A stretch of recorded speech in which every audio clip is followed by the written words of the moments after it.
Pemirsa, kasus dugaan fitnah dan pencemaran nama baik Joko Widodo di Polda Metro Jaya terus bergulir. Nama Abraham Samad mencuat dalam pemeriksaan relawan Jokowi Freddy Damanik.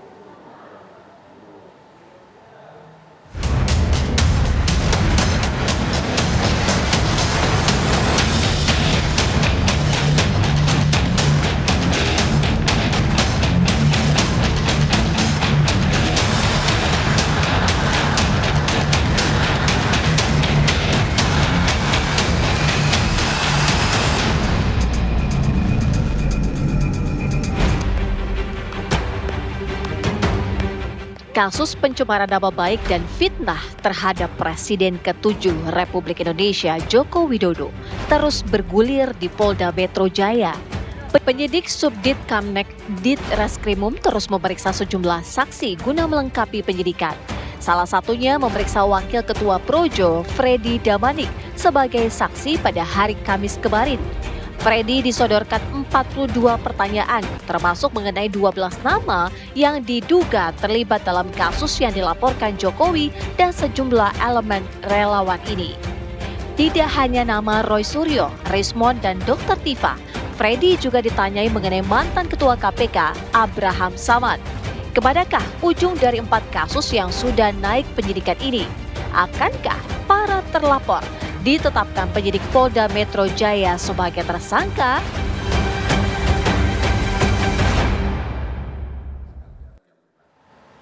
Ya, itu tadi pertanyaannya, pemirsa. Apakah kasus ini nanti akan ada muaranya dan apakah ada tersangka dari kasus ini? Kita akan langsung membahas dengan para narasumber yang saat ini sudah bergabung bersama kami. Sudah ada Mas Freddy Alex Damanik selaku Waketum Projo. Selamat malam Mas Freddy, terima kasih sudah hadir kembali di sini. Dan juga sudah ada Bang Aristo Pangaribuan yang saat ini setelah bergabung bersama kami selaku pakar hukum pidana. Selamat malam Bang Aristo. Selamat malam. Ya, ini jadi sangat menarik. Mas Freddy, kita ketahui bahwa sudah ada pemeriksaan dari Polda Metro Jaya selaku saksi pelapor. Dalam pemeriksaan itu apa saja pertanyaan-pertanyaan yang diajukan oleh penyidik? Mas Freddy, boleh tahu? Saya klarifikasi dikit, nanti Bang Aristo ini lagi. Iya. Saksi yang dihadirkan oleh pelapor atau diminta oleh pelapor ya, itu saya kemarin. Jadi memang kan ini udah naik sidik.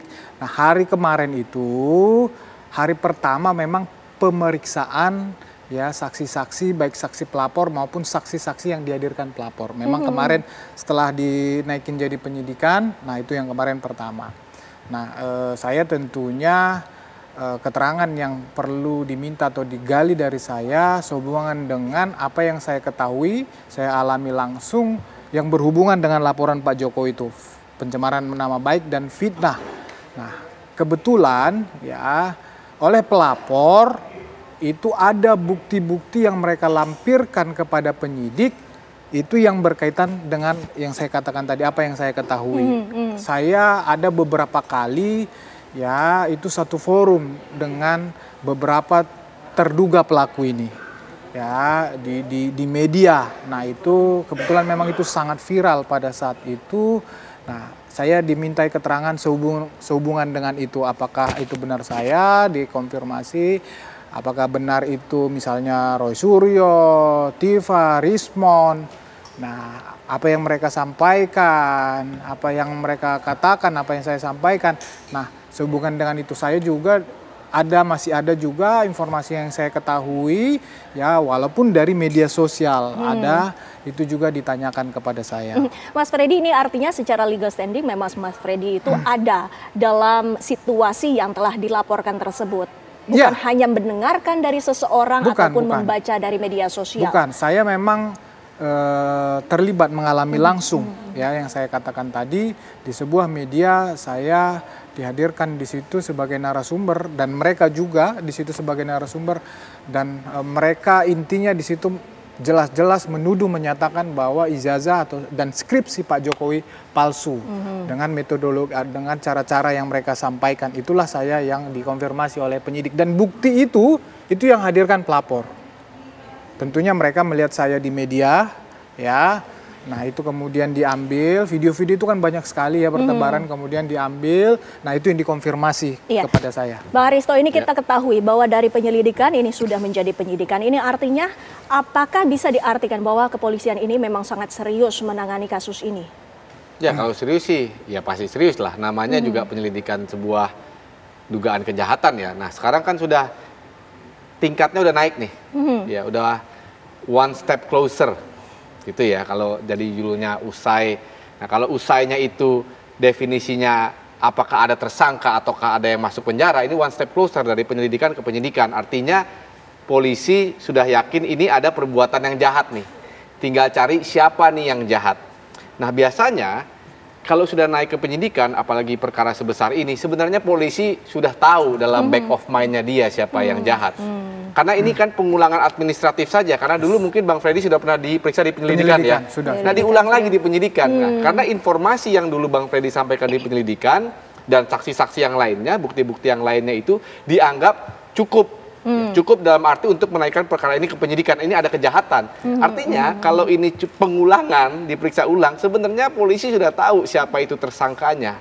Tinggal nanti teknisnya dia menunggu lagi, dia harus periksa lagi, ya. Kemudian diumumkanlah nanti tersangka atau diperiksa saksi kemudian terus jadi tersangka. Jadi ini udah one step closer kalau definisi topik hari ini adalah ada orang tersangka, ada yang masuk penjara, itu udah one step closer.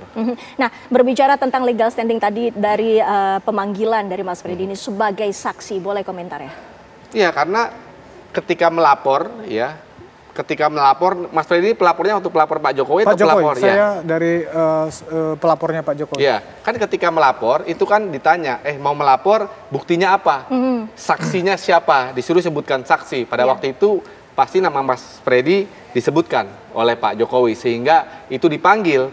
Nah, makanya dari penyelidikan itu dipanggil, sekarang penyelidikan dan naik ke penyidikan dipanggil lagi. Nah, ini sebenarnya pengulangan aja. Mungkin pertanyaannya mirip-mirip ya dengan yang penyelidikan ya Mas Freddy ya. Ya artinya pengulangan sebenarnya dan pengulangan dan pendalaman juga. Ya, analisa saya sebenarnya sudah ada di dalam kepala penyidik itu tersangkanya siapa. Nah, masalah teknis nanti diumumkannya itu yaitu mungkin banyak faktor-faktor lah, pertimbangan-pertimbangan. Tapi kalau sudah begini, rasanya nggak lama lagi lah. Ya, rasanya nggak lama lagi. Jadi within a month, kayaknya sudah akan ada tersangkanya, prediksi saya. Mas Freddy, selain dari pengulangan dan juga pendalaman tadi, pendalaman ini yang dimaksud apa Mas Freddy?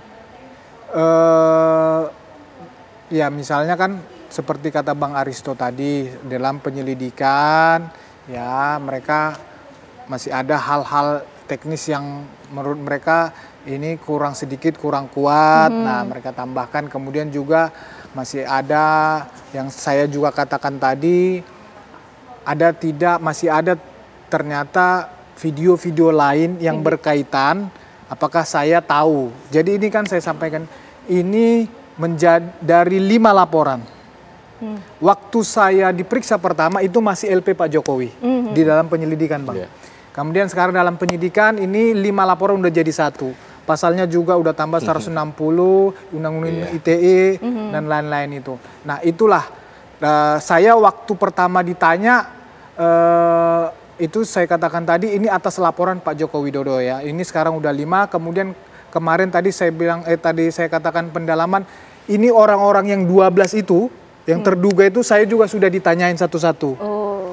Nah 12 nama ini boleh dibahas, ini maksudnya selain dari 4 orang yang sudah dimintai keterangannya untuk klarifikasi tersebut, mungkin ada nama Abraham Samad di sana juga sempat disinggung? Iya, jadi 12 itu termasuk Abraham Samad. Ya, saya ditanyakan oleh penyidik, kenal tidak Abraham Samad? Saya katakan secara pribadi saya tidak kenal, tapi saya mengetahui. Ya, saya jelaskan, dia itu mantan ketua KPK, kemudian seorang pengacara, aktivis anti korupsi, sekarang saya lihat YouTuber, podcaster. Nah, kemudian apa yang Anda ketahui tentang kasus ini yang berkaitan dengan Abraham Samad? Saya katakan saya nggak tahu. Memang saya tidak tahu khusus untuk katakanlah konten, kalau memang itu konten Abraham Samad yang berkaitan dengan kasus ini.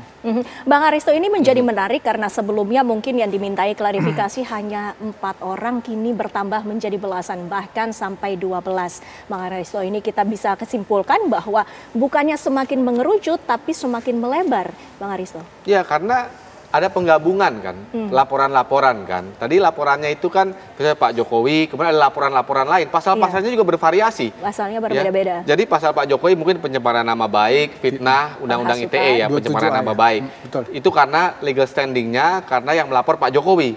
Karena reputasinya merasa tercemar. Jadi ada pasal-pasal yang melindungi itu, delik aduan ya.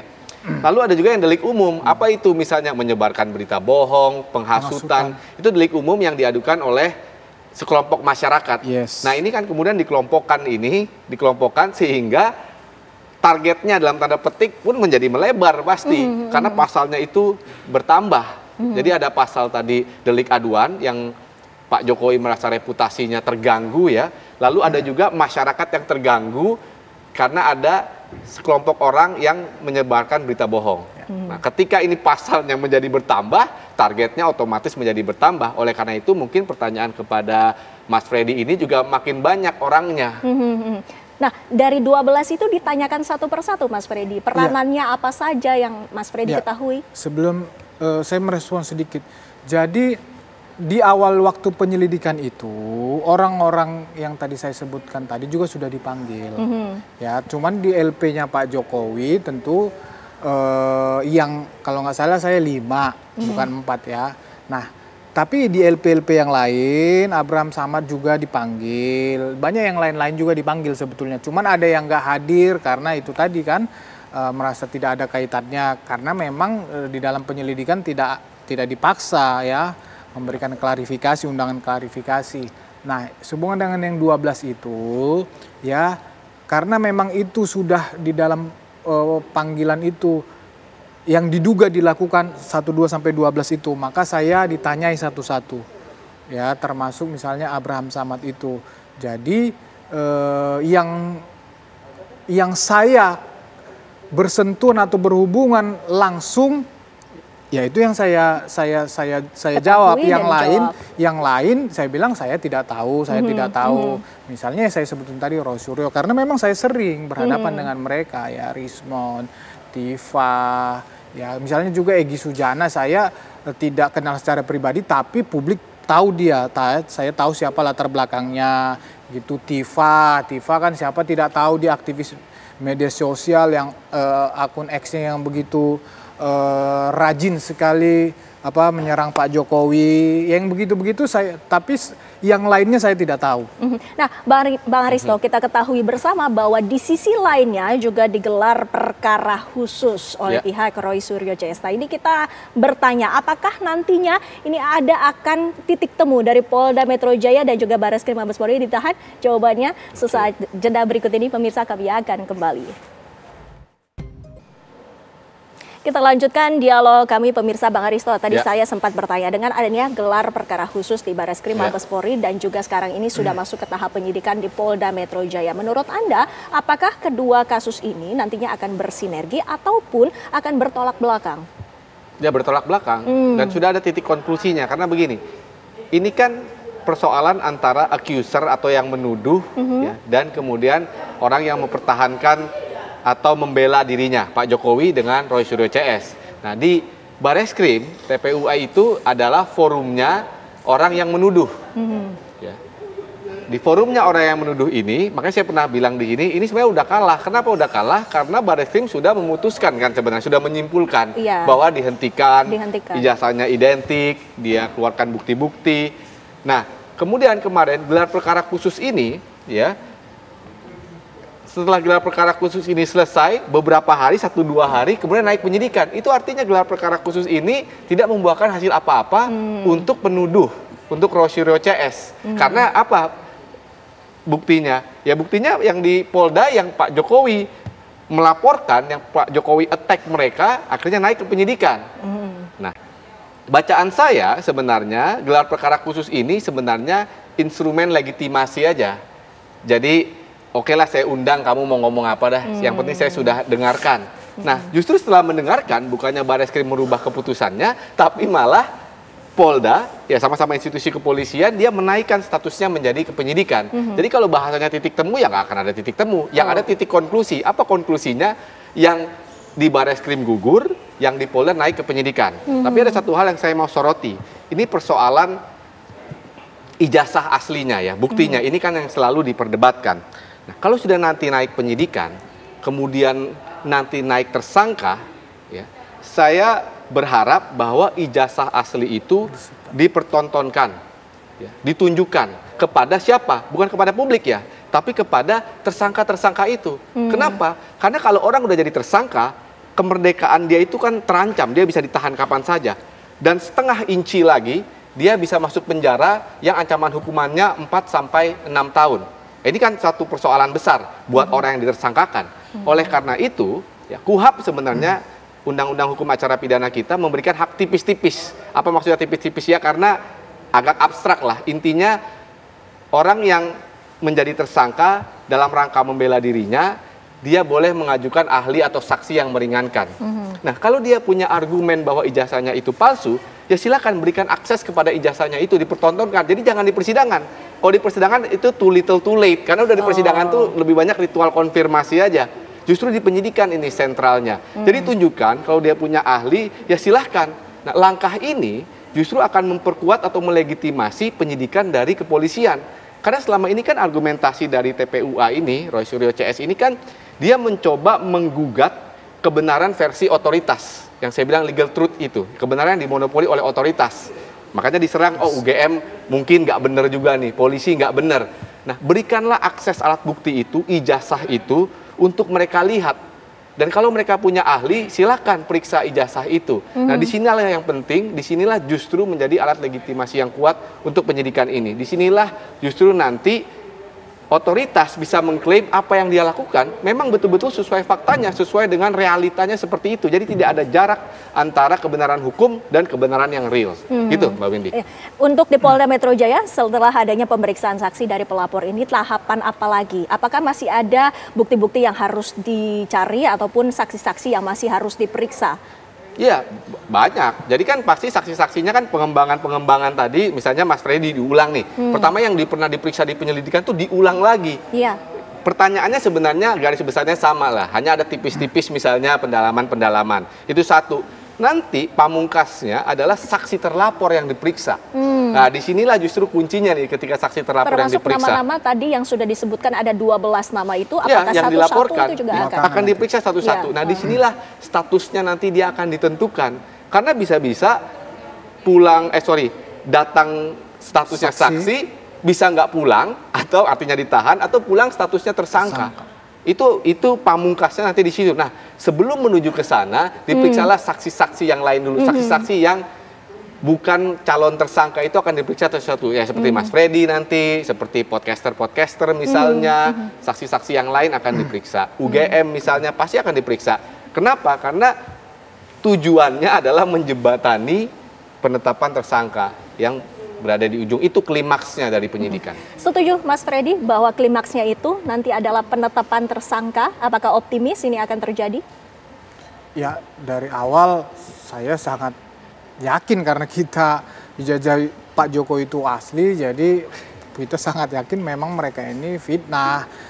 Sederhana pembuktiannya dari awal, sering saya sampaikan, ini pembuktiannya ini sebetulnya sederhana. Ketika lembaga yang mempunyai otoritas sudah mengatakan itu asli, ya udah ini asli. Toh selama ini tidak pernah kita dengar kasus dari UGM, kan begitu. Jadi ya sejak awal kita yakin bahwa ini akan berujung seperti ini, akan berujung menjadi tersangka, akan berujung di pengadilan, akan divonis bersalah. Hanya memang ini berkembang dalam proses penyelidikan, ini berkembang menjadi 12 nama itu.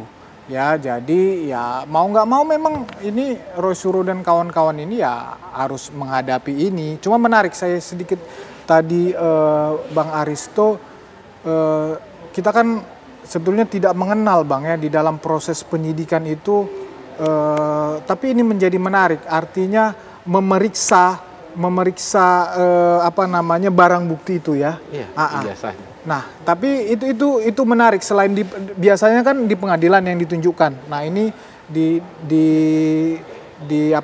penyidikan. Tetapi justru sebetulnya kalau ini kepada pihak terduga pelaku itu, Bang, baik di penyidikan maupun di pengadilan, justru itu memperlemah mereka. Apa yang saya katakan memperlemah?